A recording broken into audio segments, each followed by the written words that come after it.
Salut tout le monde, j'espère que vous allez bien les amis. On est parti pour une nouvelle vidéo et pour une nouvelle saison. L'exercice 2025-2026 a officiellement démarré hier du côté de Madrid. On peut regarder les unes des quotidiens madrilènes. On a déjà beaucoup plus de photos et beaucoup plus d'informations que depuis quelques semaines maintenant.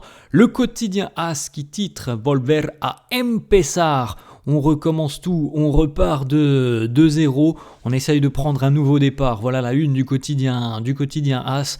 On voit déjà la petite photo, une des petites photos de la séance d'entraînement de la veille, le premier entraînement de cette saison. Et puis en bas, on nous dit voilà, on commence officiellement le projet Xabi Alonso après le prologue entre guillemets du mondial des clubs. Eh bien, la saison démarre officiellement depuis hier. Et on rappelle que cette pré-saison sera express puisque dans 15 jours, le Real sera déjà en Liga face à Osasuna.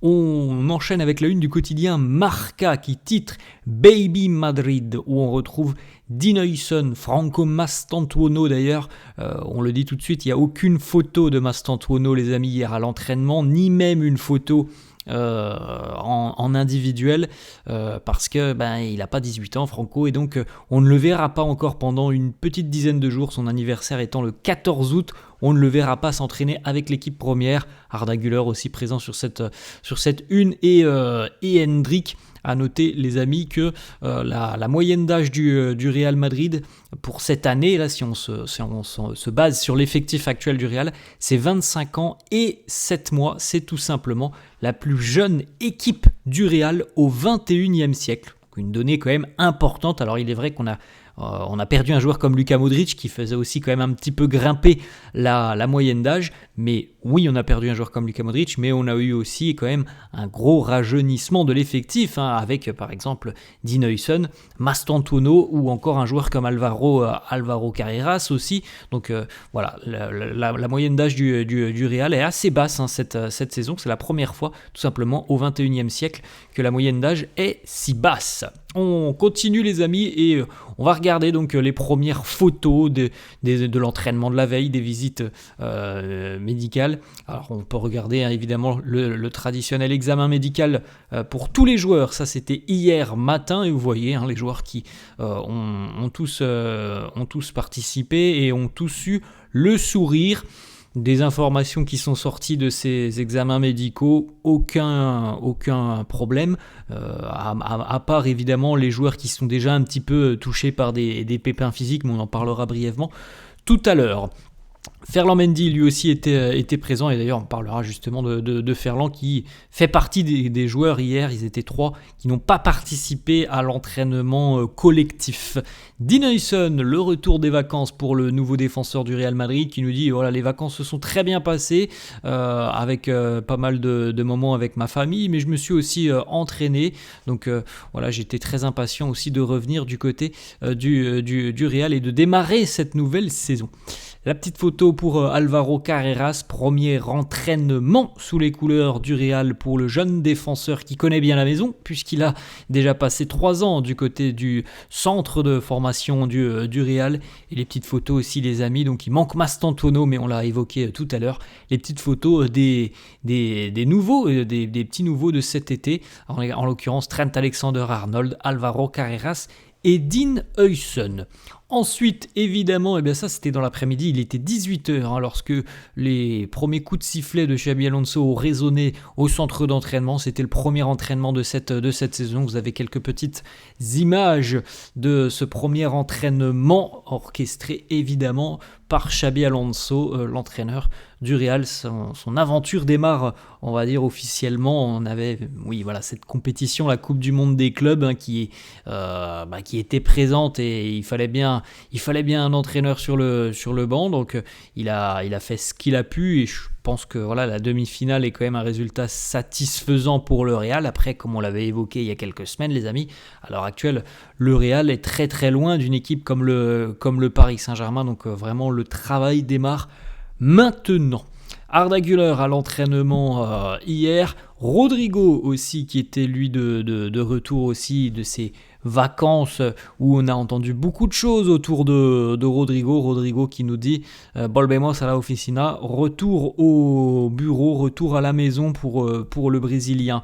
Vinicius aussi qui lui aussi était de retour de ses vacances. Vini qui nous dit We are back in the best place in the world. Nous sommes de retour dans le meilleur endroit au monde. Kylian Mbappé aussi qui a reposté sur ses réseaux sociaux, sur Instagram, qui nous dit New season, hungry to do something great. On a faim de faire quelque chose de grand. On y va tous ensemble, Madridistas, Halla Madrid. Rodrigo, Eder Militao, Vinicius, la team 100% Brésil sur cette photo. Vous pouvez constater le pouce levé de Rodrigo. On n'a pas l'impression d'avoir un joueur qui soit particulièrement troublé par les vacances qu'il a pu passer, par tout ce qu'il a pu aussi lire ou entendre autour de son cas. Et une petite information aussi ce qui concerne les crampons de Rodrigo, qui était un joueur sponsorisé par Nike depuis quelques années. Visiblement, Rodrigo a changé d'écurie puisqu'on le voit porter des crampons Adidas. Ensuite, Kylian Mbappé, David Alaba, Arda Güler à l'entraînement hier. On voit déjà, ça c'est important quand même les amis, on voit des petites photos, mais si on regarde bien, on voit quand même déjà à quel point les trois là déjà sont affûtés. Ça se voit qu'il n'y a pas eu trop d'écart cet été. Parfois les amis, on a eu des mauvaises surprises lorsque des joueurs reviennent après les vacances. Là on peut le voir, les joueurs ont l'air très très affûtés. Donc c'est déjà plutôt une bonne nouvelle pour démarrer. Pour la base du travail, c'est quand même plutôt une bonne nouvelle de voir ce genre de photos.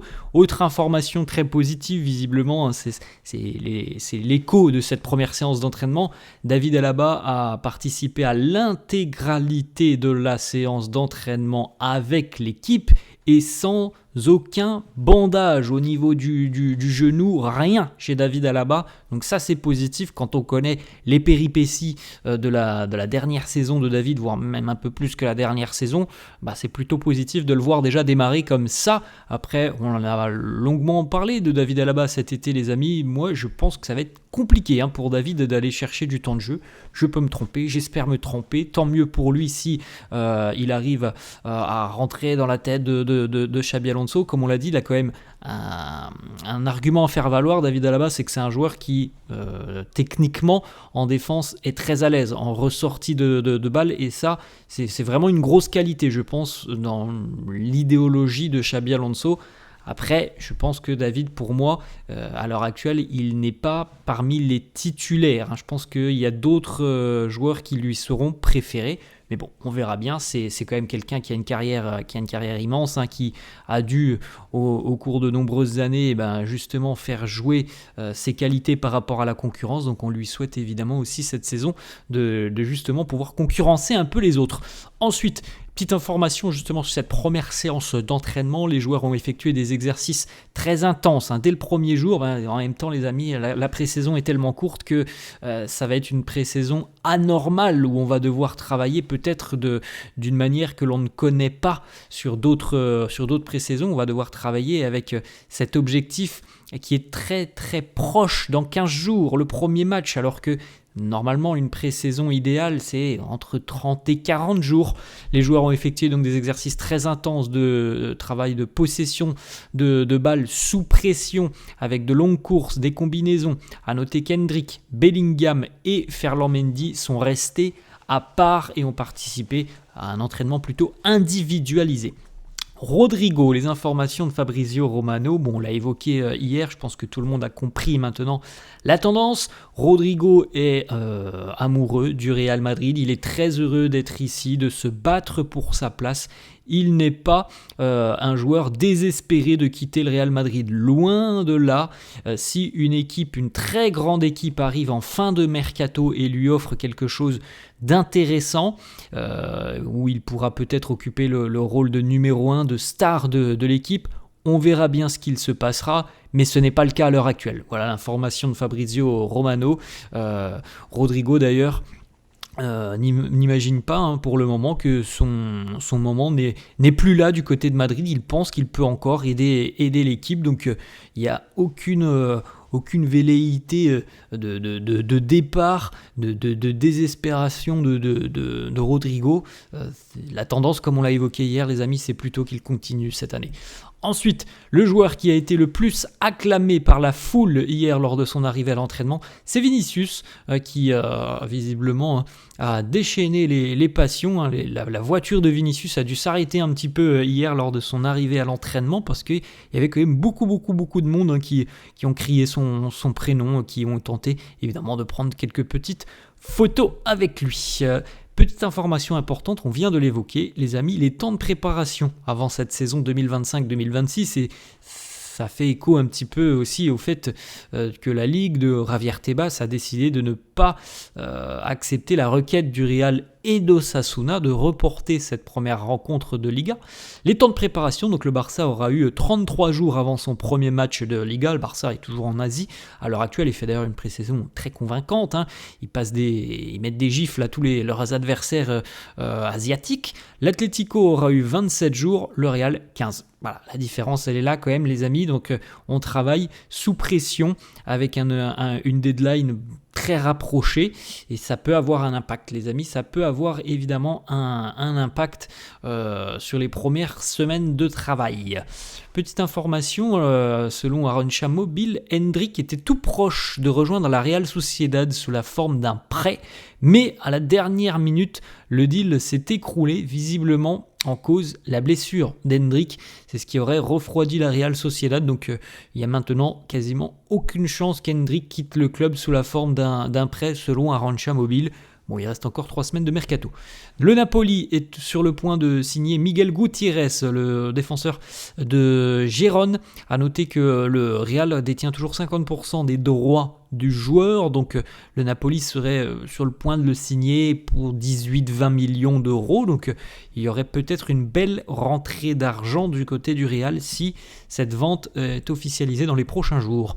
Le quotidien AS affirme que le Real adore le profil de Vitinha, le milieu de terrain portugais du Paris Saint-Germain, mais du côté du Real, on sait que il est impossible d'aller chercher Vitinha, parce que certainement que le Paris Saint-Germain ne l'envisage absolument pas, c'est-à-dire un départ du Portugais. Donc même si c'est un joueur qui est très apprécié, c'est impossible pour cet été. Peut-être que le Real retentera sa chance l'année prochaine. À noter qu'ils n'ont pas tenté, cet été il y a un intérêt, mais ça n'est pas d'aller plus loin, parce qu'on sait très bien que ça sera un non catégorique de la part du PSG.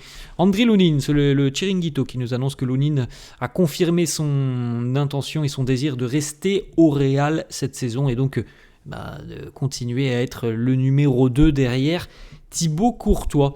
Et petite photo aussi pour terminer, les amis, cette vidéo. Luka Modric est officiellement donc un joueur de l'AC Milan. Il a été présenté hier du côté de Milan.